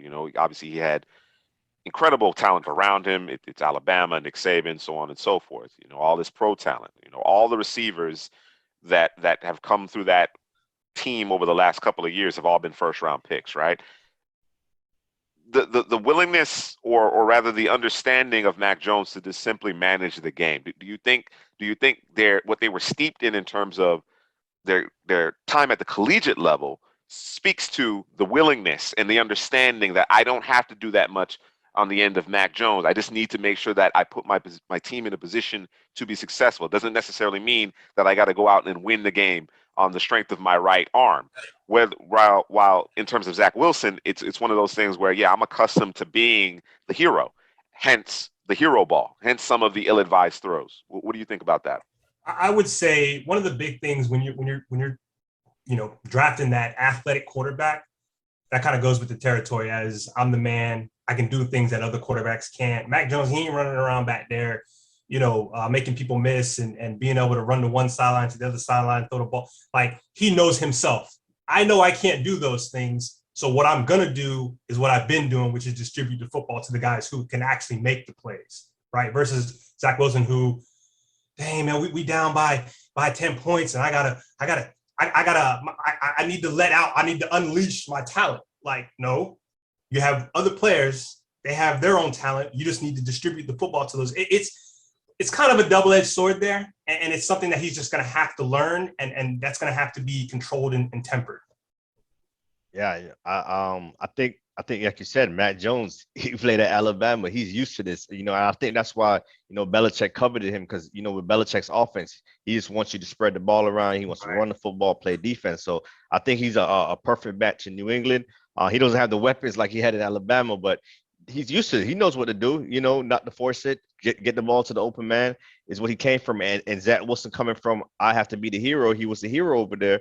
Of course, he's going to come in with that confidence and that thing, but it's just, you get humbled in the NFL, especially against a Bill Belichick defense. So, Zach Wilson is definitely going to learn from this game, and hopefully he improves.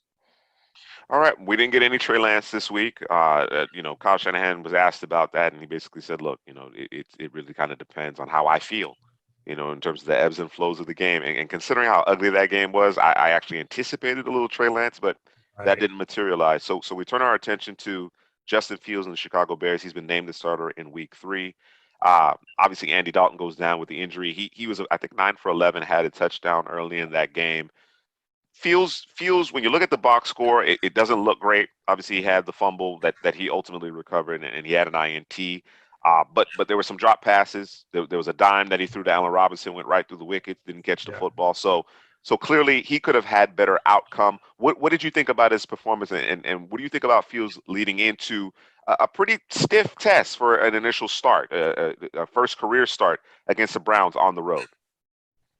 Yeah, I thought, I got some text like, oh, Fields is not it. He's not ready yet. And then I was like, yo, did you see Allen Robinson? He dropped the ball. If he catches that football, it's a different conversation. Completely different. Yeah. And you know what I'm saying? And he used his legs. He did everything. He looked a lot better than Andy Dalton. So my response was like, yeah, he's still a rookie. He's gonna have growing pains, but he looks a lot better than Andy Dalton, man. And so the Bears definitely, whether they got, never want to wish on no injuries, but they might have hit a lick, man. They might have got lucky here with an Andy Dalton injury, so they could insert Justin Fields earlier to get this football team going. Listen, Tyrod had to get the punctured lung for Justin Herbert to fly. For Herbert to fly, bro. Like, listen, you know what I mean? Yeah. All due respect to Ty God, you know what I'm saying? It's somebody in the fantasy community messing with the voodoo dolls, bro. Telling you, bro. Telling you, that's what they doing, bro. Somebody. No, so I normally don't look at the box score in terms of what somebody did, and I didn't. What do you know what the box score for him? Because I thought he actually played very well outside of the turnover-worthy plays. I want to say. Well, I don't know off the top of my head. I think it was kind of 6 for 13. 60 yards. Yeah, yeah, it was a little pedestrian from that perspective, without the full context. Context. And without knowing that, right, I would have said, no, I thought he actually played a pretty good game. For me, when you talk about rookie quarterbacks, I expect a turnover or two. I expect them to hold on to the ball a little bit longer than it's supposed to. If this is a 6-7 year vet, all right, man, you can't be doing those things. But for him, that's about par for the course, what I expected. It was good, as far as I'm concerned. And of course, you also have to take into consideration that he's coming in relief. It's not as if he was taking the majority of the first team snaps in practice, game planning. It's going to look different. It's going to look different because, of course, we're going into Sunday understanding that he's the guy. So, and of course, I don't expect it to be the same exact game plan between him, and it certainly shouldn't be. Otherwise, you're doing yourself a disservice. You're doing Justin Fields a disservice. So that also needs to be taken into consideration and truly have an appreciation for the full context of the situation. All right. Last but not least, man, let's get into our cover 3. What are we looking forward to? What are you guys looking forward to heading into this weekend slate of NFL games? And I'll start with you, Drew. Going back to the well, man. Going back to the Saints and Jameis. I'm gonna go ahead and I'm gonna give them a pass, bro, for last week. As bad as that was, I'm gonna give them a pass. They had their coaches. That's unfamiliar to be running around with no coaches. You probably will lose every time that happens. Sean Payton is one of the best coaches in the league, but you're missing 8 coaches or whatever it was. So give you a pass on that. All right. No excuses this week. No excuses. What Jameis will show up, man. Now, sure. I'm looking to see what that's gonna look like. Okay. And then the other guy, I have another game, the Bucs and the Rams, man. This is probably the NFC Championship. It's a play. It's a game that everybody expects to happen in the playoffs at some point. So I'm looking forward I'm looking forward to see what the Rams defense is gonna do against the Bucks offense, man. Big time. Chargers Chiefs is a big game. The Bucks and the Rams is a big game. That's for like, AFC West and the NFC as a whole. But two games that I'm looking at real closely because I just want to see who's the real deal, man. Who's the contenders? Who's the pretenders? I want to see more football from the Packers versus the 49ers. Similar styles right there, but I just want to see what these teams look like, what that Green Bay offense looks like, and also that San Francisco, the whole team in general. I just want to see, is Ayuk going to play? I want to see more Elijah Mitchell. Me, bro. It's killing me, bro. That Ayuk, man. Yeah, I know. And I want to see more Elijah Mitchell, man. And then the Eagles, Cowboys, Jalen Hurts, the NFC East, Dak Prescott. I'm thinking a high-scoring game in that one. But over, bro. Yeah, hit the over. Yeah, take the over, bro. Hit the over. Yeah, I really want to see them two teams duel and see, who's the real contender over there in the NFC East.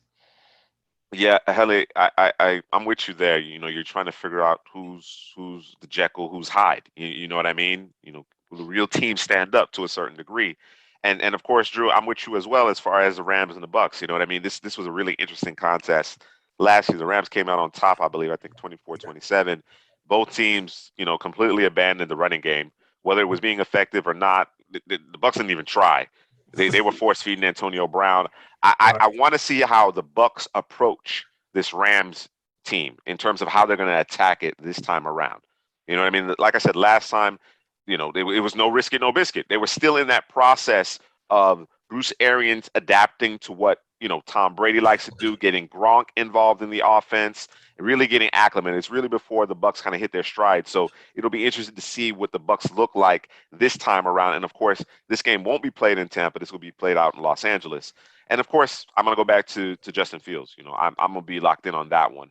I think it's a good contest. Obviously, the Cleveland Browns have a ton of talent on the defensive side of the ball. They can get after the passer. We know about the concerns along the offensive line. Of course, Fields is a young quarterback, but then, of course, his skill set will hopefully mitigate some of those challenges. So I'm really excited to see how that one plays out. That's going to do it, gentlemen. That's going to do it for this week in terms of the CPGM NFL/college football weekly show. We're looking forward to weeks 3 and 4 of the NFL and college football, respectively. Please like, comment, and subscribe.